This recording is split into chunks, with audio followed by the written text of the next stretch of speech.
Hello, everyone, and welcome to another episode. This episode is about a book review.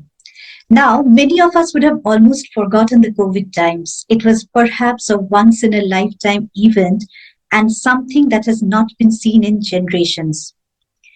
Now, one part of it was the disease and the suffering. But what had also happened was a lot of intense emotional experiences came into people's lives. A lot of unique incidents happened, and a lot of unusual relations got created among people, which could have only happened because the time was so unique. This book is a collection of stories of such intense emotional experiences in people's lives and relations set in a neighborhood in Delhi. The book is called The New Delhi Book Club. It is written by a very interesting author, Radhika Swarup. Radhika has been an investment banker by profession, but she has had a very interesting childhood spent in places like Pakistan, India, Romania, Qatar, Italy, and England because her father served as India's ambassador. This has given her an exceptional exposure to people. This is Radhika's third novel. Her debut novel, River Paths, was chosen by Amazon India as one of their most memorable books of 2016. It was also longlisted by the Authors Club for the Best First Novel Award. Let us find out a little bit more about this new book with a conversation with Radhika herself. And you have written, and I quote, Lockdown was the boorish mountebank from Republic TV who ranted on screen about Muslims, about the Chinese, and in one incredible outburst about being given drugs, and more drugs. It was looking on in rapt disbelief as the national media turned its attention not to defense matters or politics or the tanking economy or the spread of the virus, but to Bollywood love lives and drug consumption. Battling with limited information at that point, and I think people's natural prejudices or even unnatural prejudices, because you hear it from the next person and then you hear it from another person on another WhatsApp chat or what have you, then you sort of think, okay, maybe it is true. And of course, time then proves that actually it's not valid. His secular father for all this while preaching that there's a certain community who is responsible for this virus to be in India. That is also something that you have mentioned.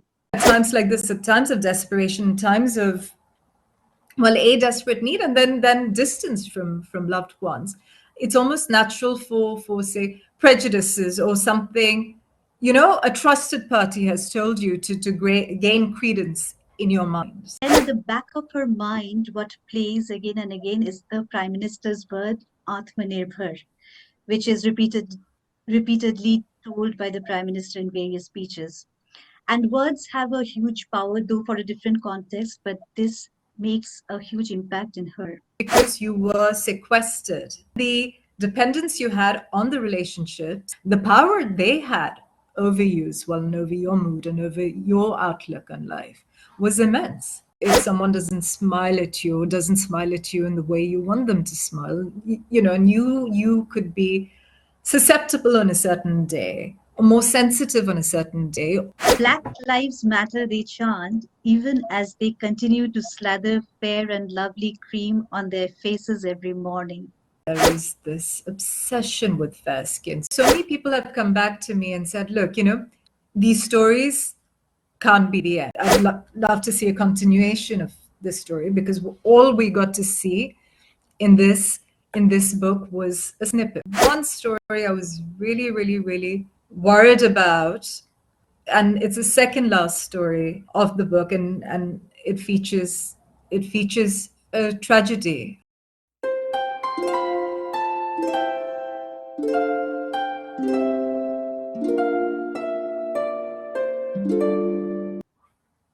Hello, Radhika. Wonderful to see you in person after reading your book. It's a fabulous piece of work, so congrats on that. And a very warm welcome to you. Thank you so much. And like you said, it's very good to put now a face to the name after our exchanges. That's so lovely. I'll come to the book straight away. And before I ask you questions, there's something I want to say about it. So when I read it, I felt that there's something that you have done that is, though the stories are very intense emotionally, you have refrained from putting in preaching words in between. So all the lines are actually depicting the stories, and there is a certain profoundness to the story, which made it a very nice, easy reading and a very good page turner. You, So I like that very much.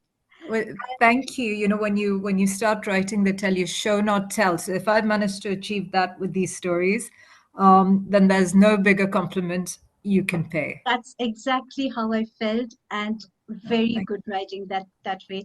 The second thing that you have done is you have depicted a wide range of characters, and you have actually gone into the heads of those characters and tried to illustrate what's going on in their mind.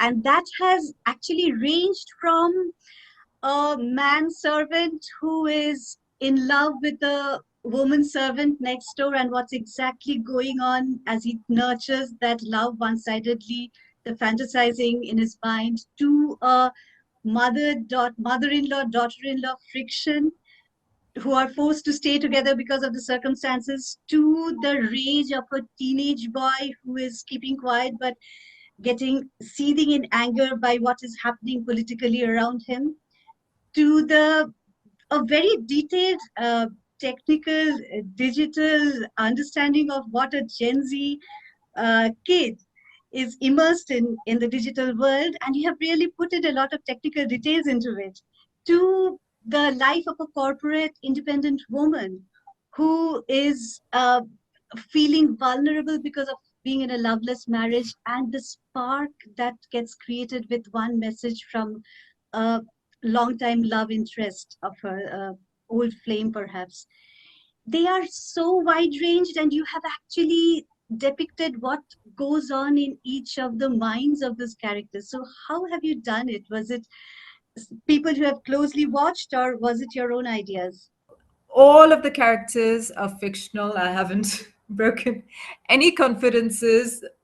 I don't know of any such events taking place in any of these homes. But you know, these characters felt very, very, very familiar. I'll come to your first story, and which is also the title of the book.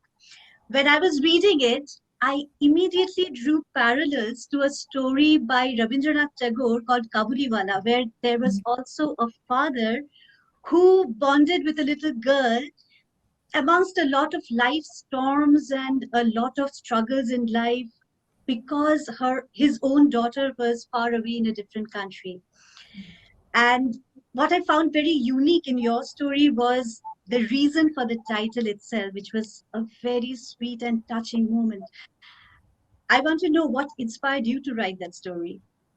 Uh, my children were pretty, so my daughter was probably around Navya's age at that time. Probably not for my daughter, but for my son, we had sort of an exchange like this. So a mother dropped a book in my bag, and I kept it in my bag. Didn't open that bag for 2 days. Then I gave it to Manis, my son, and I think I did something similar. I dropped a book in her bag Okay. while we were queuing outside for a coffee. So you know, So you were you could actually creating that book club in a little way yourself. in a very, very, very small way. And I remember when I'd written the story, the New Delhi book club story, a very, very nice teacher at my son's school worked in the library, and she'd been a mother at the school. And I told her, look, I've done this, and I'd read a book, and it was the first book I'd been able to focus on in lockdown, because concentration was shot. And I told her, look, this is the first book I've been able to read. And she said, look, my concentration is shot. It would be lovely if I could read it. So my son went into school to the library for one day. She gave him a shed load of books. And again, he did it, he put it in a cloth bag and brought it back home. And it stayed, I think, on the kitchen table for 3 days before we touched it. But I gave her, through my son, that book. So you had these sort of exchanges. And I think that was an organic evolution from the story, and it fed into the story. Beautiful. I'll come to your story, chronicling the time. And it was basically about chronicling the lockdown, an essay that was tasked to a teenage college going boy to write, and who was keeping quiet but seething in anger by the political things going on and a lot of things that was going on around him. And you have written, and I quote, "Lockdown was the boorish mountebank from Republic TV who ranted on screen about Muslims, about the Chinese, and in one incredible outburst about being given drugs, drugs, and more drugs. It was looking on in rapt disbelief as the national media turned its attention not to defense matters or politics or the tanking economy or the spread of the virus, but to Bollywood love lives and drug consumption." And there was a lot of other infuriating things as well that you have written, a whole host of them that was going on in his mind. I want to know, did you really observe a teenager with these kind of rage, with what was going on around, or was it your own rage? This generation, I think even sort of younger children, they really, really suffered the brunt of the lockdown just because, schools were shut. We didn't know then. We didn't know this in 2020, but schools were shut, colleges were shut for the best part of 2 years. And so much of education is, being able to exchange ideas, to sit in a classroom with people, to find a lesson boring or not, not just be able to kind of mute your screen or turn your screen off, but actually engage and not engage, and feel inspired. And I think so much of that was taken away from those kids, that I and in a time of great political, socioeconomic upheaval as well, right? So it's not been a silent or a quiet or a kind of equally prosperous decade for all across the world. So I just wanted to tap into how it had been for these sort of children. What do you think about the political thoughts of kids of that age at that time? You were here, so you were in London. So, how did you think about the details of the political spectrum that was going on in India and how that would affect kids of that age? I think if we look at the election that's just taken place in America, I'm not going to vouch for the political views of any generation. In fact, anyone apart from me myself, because so much is always a surprise, or left unsaid. But if I just come back to it, to the fact that, because I was so far away from loved ones, thoughts were automatically with loved ones and what the challenges for them were, and how they would have to navigate that sort of time, which then meant I was more connected with the news cycle. Was the political scenario in India personally disturbing you at that time? How did you think of it? Um, if you look back to that time, I think every country was grappling with things on their own in different manners. You might remember Donald Trump, who was then president as well, was advising people to drink bleach, right, as a way of warding off the virus. In India too, and you have to remember that no one knew what the virus was. No one knew. Like people thought it was safer not even to go outdoors in the beginning, right? And So, I do know you several think it was people. the same political turmoil in all the countries, or something particularly disturbed you about India? Uh, no, I like I said, it was so new. It was so new to the entire globe, and people were trying to grapple with the sort of education they had, the access to information they had, and obviously, um, so that handicaps you or equips you depending on your proclivities and your talents.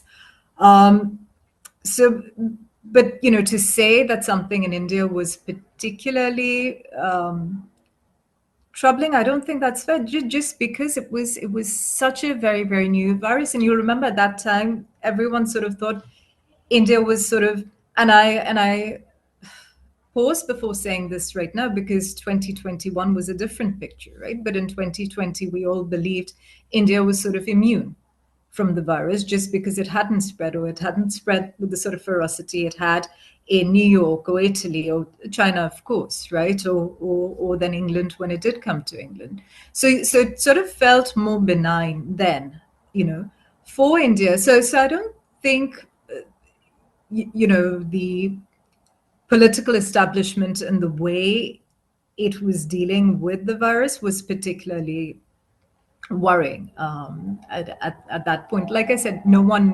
knew enough about the virus, and Any angst that you particularly have about the Indian media, that the way it was behaving at that time, which made you write these lines about what they were really covering and what was exactly the dire condition?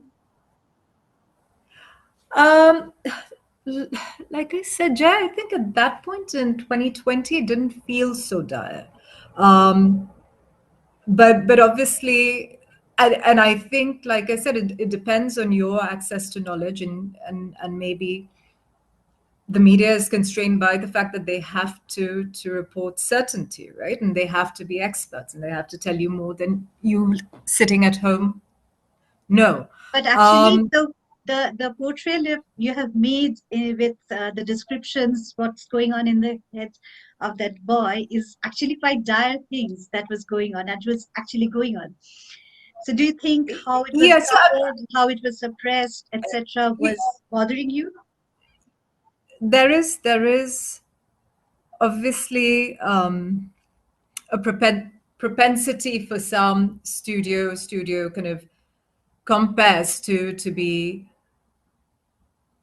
loud and in their opinions and be vociferous, and I think that serves well, in a new setting because you have to be authoritative. But I think maybe at that time, and especially bearing in mind a young boy on the threshold of life who's literally had, say, the oxygen of human interaction cut off, right?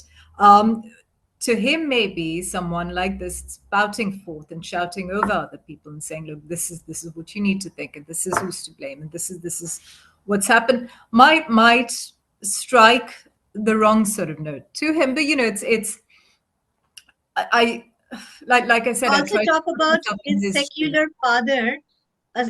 secular father, for all this while preaching that there's a certain community who is responsible for this virus to be in India. That is also something that you have mentioned. I think we all were, you know, battling with limited information at that point, and I think people's natural prejudices or even unnatural prejudices, because you hear it from the next person, and then you hear it from another person on another WhatsApp chat or what have you. Then you sort of think, okay, maybe it is true, and of course, time then proves that actually it's not valid. But that sort of time, again, I repeat, we were functioning of no knowledge, and we literally had to adapt. At times like this, at times of desperation, times of, well, a desperate need, and then distance from loved ones, it's almost natural for say prejudices or something, a trusted party has told you to gain credence in your mind. So it's hard to judge that. I see. Uh, I'll come to the next one, which is the one of the most intense stories in your book, which is called Half a Lifetime, in which there is a independent, successful corporate woman who still feels vulnerable and helpless because of the loveless marriage she is in, and also for being snubbed by her husband. And then at the back of her mind, what plays again and again is the Prime Minister's word, Atmanirbhar, which is repeatedly told by the Prime Minister in various speeches. And words have a huge power, though for a different context, but this makes a huge impact in her. as well as a message from an old love interest. And that sparks something, the Atmanirbhar word and that message sparks something, and it makes a turn in her life. And what is the best part of the story is the ending, which ends with a strength and positivity. I'll not give out too many spoilers, but what did you think? What made you think of such a story? And what did you think of this power of word? Um, I think that is what we all had to tap into, right? At this sort of time, our own reserves, our own ability to marshal resources. Um, as regards this lady and her story, it's very very interesting. This is the story most people often come back and talk to me about, and that they're very moved by it for different reasons. And it's not people in marriages that are happy or unhappy who've been moved by this story. I've had school going kids who have no context of much of what is in this story, what is really moving in this story, come and speak to me about it, and about the push and pull of familial love, and kind of tensions in marriages, and the different ways love can fall apart, or an old love interest can somehow seem tempting for even a brief moment. So this is a story that has resounded with so many people. And again, it was like I said, I don't know.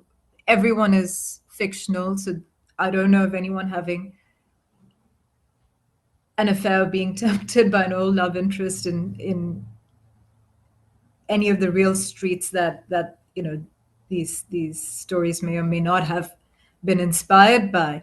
But it is, it was such an odd sort of time. We were all cocooned in our homes, right? And for some people it was a cocoon, for some people it was a prison, right? It was, you couldn't escape from, say, an unhappy marriage, or an abusive marriage, or an abusive relationship. And like in chronicling the time, the young boy literally couldn't get out and live, right? And he needed the oxygen of interaction, human interaction, and learning. And this woman was in an unhappy marriage, or perhaps she was in an unhappy moment in her marriage, right? And an email comes across her computer at an opportune moment where she's reevaluating her life. And you don't know what will become of that, because this was literally a snapshot in time. But I think the term Atmanirbhar really saved well with it, and what she had done, what we all, not just in Delhi or in India, globally had to grapple with, and rely on ourselves, and rely on our wits, and rely on the information we had at our fingertips, and get through it. So I think that phrase Atmanirbhar was very very gosh, prescient, but I think that's what we all, to a greater or lesser degree, had to do. So it's a huge power of word that has been a play in this, that you do not know how a word, one word can affect you, and one person's one message can affect you, and your life can turn. And that's true in relationships as well, right? If someone doesn't smile at you, or doesn't smile at you in the way you want them to smile, and you could be susceptible on a certain day, or more sensitive on a certain day, or be having a bad day and really really need the lift, right, of that smile. And if it's not there, your day can turn, or whatever events that need to unfold can unfold. And like we've been discussing, during that time, just because you were sequestered indoors, I think the power of relationships really, really took on a greater importance. So in a way, yes, you had to rely so much more on you, but then the dependence you had on the relationships that you had chosen, and that meant these were the people you surrounded yourselves with. The power they had over you as well, and over your mood and over your outlook on life was immense. This is a very well made point. That's because it was a very confined place. The the impact each little things had on you was much more pronounced than it generally is in your otherwise life. This is a very nicely put point. So it's a beautiful story, and I hope everybody enjoys it as much as I do. I'm sure everybody would. Uh, I'll come to your next story, which is the Black Lives Matter. And here you have written, and I quote, Black Lives Matter, they chant, even as they continue to slather fair and lovely cream on their faces every morning. And you have also gone on to depict how the Nigerian diplomat's wife is looked at with suspicion in India because of the color of her skin. So, do you think there was a hypocrisy among the people in India who joined the Black Lives Matter movement for America? There is something that is amiss in the society in India itself as far as color of the skin is looked at. I think all across Asia, so if you look at the subcontinent, or further out east, there is this obsession with fair skin. So even if you go to say Thailand or China, you will see face lightening cream. So it's not a uniquely Indian phenomenon, but yes, fairer skin is prized, and then that automatically has its corollary in racism, not only within the country but with people from outside. And then this so while the George Floyd incident was clearly wrong and clearly heartbreaking, and any right thinking person could not help but be moved by that, and just the injustice there, I think also India maybe is not exposed to so many, or hasn't yet been exposed in great enough numbers to kind of tourists or people from Africa or of African heritage. And I think as that increases, the hope is then people's minds will change and the worldviews will adapt, because obviously there's no difference, right, in character and personality and worth between, say, a black person or a white person, right? We can say what we want about Indians, because we've seen the gamut of Indians, good and bad, but that there is no fundamental difference between, say, a black person and a white person. I would like not to think that it is anything beyond, say, kind of prejudice. And I think with greater interaction with people from various countries and varying countries, that people will be able to see, look, that this person has a different viewpoint that can enrich mine, right, and that can enrich my experience. But these sort of things will take a time, and in the meantime, you're right, like you picked up on, there is a hypocrisy in jumping on a bandwagon, but it only being, forgive the pun, skin deep, right? Not really, really, really sincere. Right.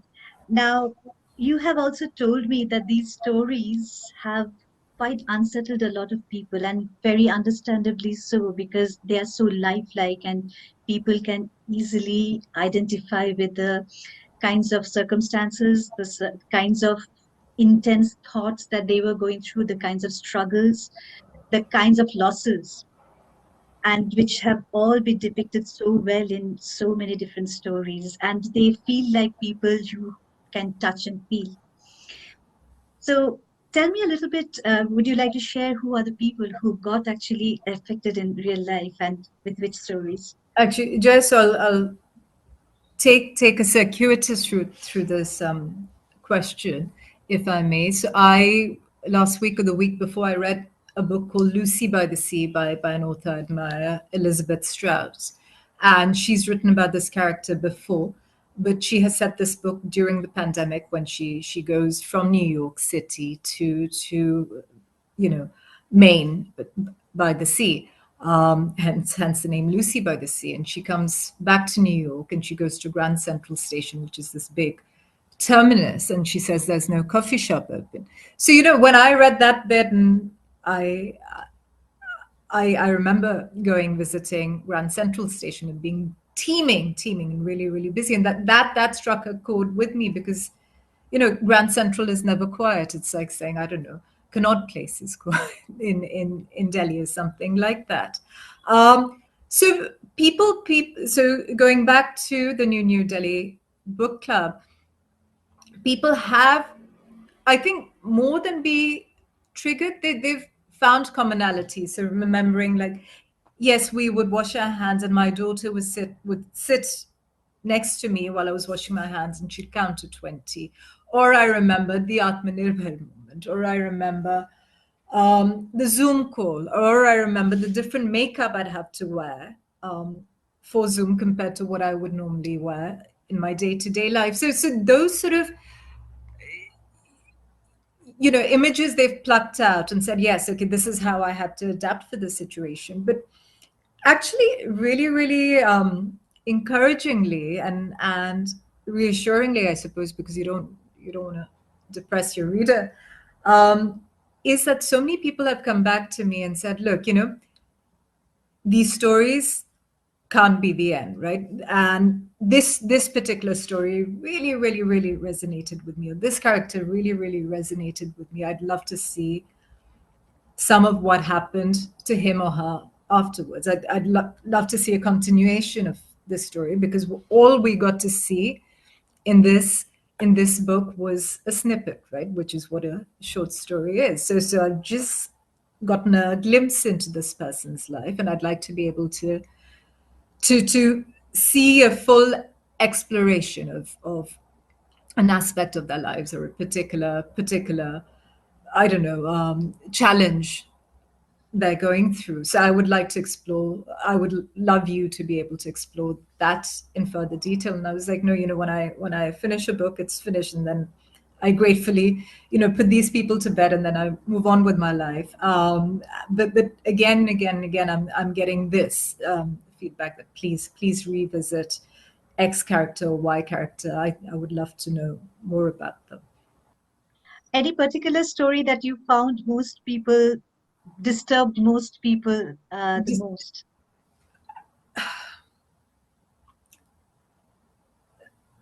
that no. people came talking about, that okay, this one has really shocked me or moved me? But no, and I don't. So that was when I was writing it, and it's interesting you say this, because there was one story I was really, really, really worried about, and it's the second last story of the book, and it features a tragedy, and I thought that would be very, very painful reading for some people, because so many people have experienced loss Yeah, during and this the sudden tragedy. I know people who have had this sudden tragedy where people almost looked like they were recovering and they were about to come back, and then suddenly the family changes because and it's horrific, and I was worried about that one story. But again, I think this feeds to the familiarity of that time, because you're nodding, because you're like, yes, I've had so many people who something like that has happened to, and things improved before they worsened. um but no one has spoken to me. In fact, like I said, people have said, no, please revisit X story or Y story and come back, because I want to see these characters again. And I think that speaks to, the universality of that time, just because we were all, no matter, you know rich or poor, in a nuclear family or an extended family, in Europe or Asia or America or Africa, wherever we were going through different elements of the same thing. I was talking to some South African friends, and last week, two of them, and one of them had lived in Hong Kong, and she said, oh, in Hong Kong, our lockdown began here, and it was so well administered because they'd been through SARS, et cetera, before. And in South Africa itself, I believe it started in June, so a little bit later than it began in India and Europe and stuff like that. So it's something that's, even with the stories or passages that could be painful, that I worried were really, really painful, I think it still elicits a raw acknowledgement that, yes, no, this happened, like I know this. And I think there is comfort and familiarity as well, right? Hmm. So Okay. that's very much the feedback I've had. Mm.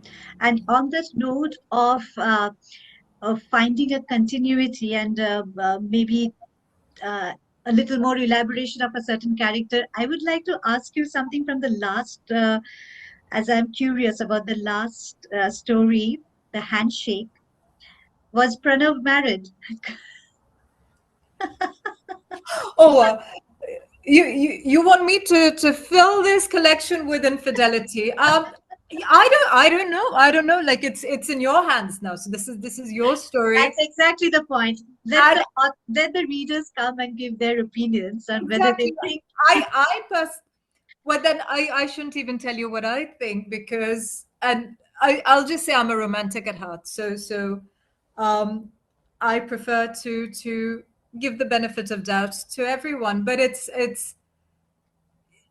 the crux at that point was even a handshake to her at that point, because Niharika was living on her own, and her mother had passed, so she was not in physical contact with anyone. I think just that handshake was so precious to her. And I think this is what people realize. Yes, yeah, okay, fine, like a hug meant a lot. Luckily I had my family with me, so they were able to hug me, and I had that. Or I missed this That's right. interaction, or a hug with a friend, or going having coffee or tea or whatever in a friend's home. This is what I miss. And this is, I think, what people really warm to in the collection, that this thing. But yeah, Pranav, we can hope that he's an honorable person. But yes, no, I'll leave that up to the individual readers' imaginations.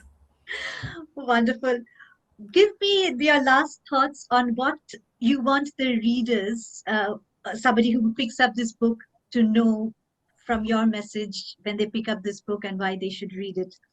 Well, first of all, let me physically pick up the That's book, right. because I don't you have you it you, because you had to work up the PDF I copy, have right? the PDF. The physical books looks great. Can you put it up a little bit? Yes, Yep. wonderful. So this arrived in my home about 2 weeks ago. Um, I think, like with all of my writing, this is a message of hope. So this was an enormous trauma the world went through, right? I've zeroed in on two little streets in one tiny locality in a huge metropolis. Hmm. But this is not something that is alien to, say, the friends I spoke to in South Africa. It's not alien to say relatives in America or Hong Kong. It is what we all lived through. And in years to come, like we've seen the 1918 pandemic, and it is a monolith, right? It is an event that shook the world, or enough of the world. Um, at a moment in time, this pandemic will be looked at, and hopefully there are no more to follow. So hopefully this is a once in 100-year event. So then, it will have shaped all of us, and we will be talking about it to grandchildren, or children who've had to really adapt to technology, will be shaped by it forever. Absolutely. So I would love for people to remember, the familiarity of that time. And there was so much that was good as well in that time. We all Lot of adapted learning. like heroes, in terms of what we achieved, in terms of working from home, teaching from home. It In was frankly a shift of civilization, I would call that time. It was a huge shift, a leap of civilization. But what we all achieved, right? So not just the science, The whole world, there was a major leap that it went through because of that. and we did it, and we did it, and that is such an achievement. And I don't think enough time has elapsed, or had elapsed, for people to actually take cognition of that, and say, look, we went through this, we overcame this, we survived this, right? And yes, that was pain, yes, that was loss, yes, relationships were damaged, some forever. But we have come through this, and as a society, as a people, as a world, we have been through something that has marked us forever. But I think there is good that's come from it as well. Not the virus itself, and I hope you know no others are lurking in the background. But in terms of the society and the human spirit and endurance and resilience, I think that was such a proud moment, and I think maybe it's only now that enough time has elapsed that we can take stock and say, look, this is what we achieved. That's true. I'd like to give a glimpse to the audience about a very special story in that called the coronavirus rhapsody, right? Was it the COVID rhapsody? Which, and Coronavirus. I'll give a little spoiler. It has the entire Queen's Bohemian Rhapsody written in terms of a parody of Corona. I wanted to ask you, I mean, have you tried to sing it yourself? Because I did. I You tried did to. well. You Oh, know, I would love to claim credit for it, but it was penned by my son, who was 10. wonderful. That's a very talented piece of work. He did it. He went to a very musical primary school, and they'd kind of redone Corona, the Bohemian Rhapsody, to chime in with something the school was doing and stuff like that. But this was his own kind of, I think, one afternoon spent, and he just belted it out. And the poem before, "How to Spoil, How to Ruin My Older Brother's Birthday," was written by my Yes. 6/7-year-old daughter. Um, I think the day before her brother's birthday, which again fell in lockdown. She, poor thing, has the 26th of March birthday, so hers was one of the first birthdays over lockdown. And he turned 10 over lockdown. He was penning, these sort of songs, and obviously receiving gifts like a roll of toilet paper for his birthday, because this was precious at that point, right? Yes. But yeah, no, I have not tried to sing it. I believe he sung it, so we've heard it played. Okay. So, That would be interesting to hear. Perhaps as an anecdote to to this book, you can put that song as well. I can now. His voice is broken, so it's a very different voice to what his voice was when he was 10, and Uh-huh. soft voice, and singing it then. But I'll see if he'll agree to have it recorded. That would be really nice. So I would like you to tell the audience, when is this book launching? Where can they get hold of it if they want to read it? So the book came out at the very end of last month. The launch is in Delhi. It's on the 5th of December in Delhi at the Habitat Center. And I think the book now is in all good bookstores, and obviously, as everything is now, online.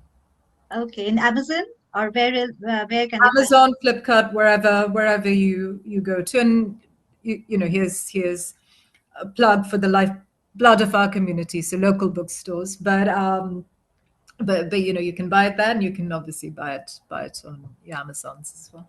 Wonderful. I recommend the audience and the readers to go and read this. It is a very nice page turner. It has a feel good factor to it, and it has a very emotionally connecting factor to it. So it would be wonderful for everyone to have a read of this.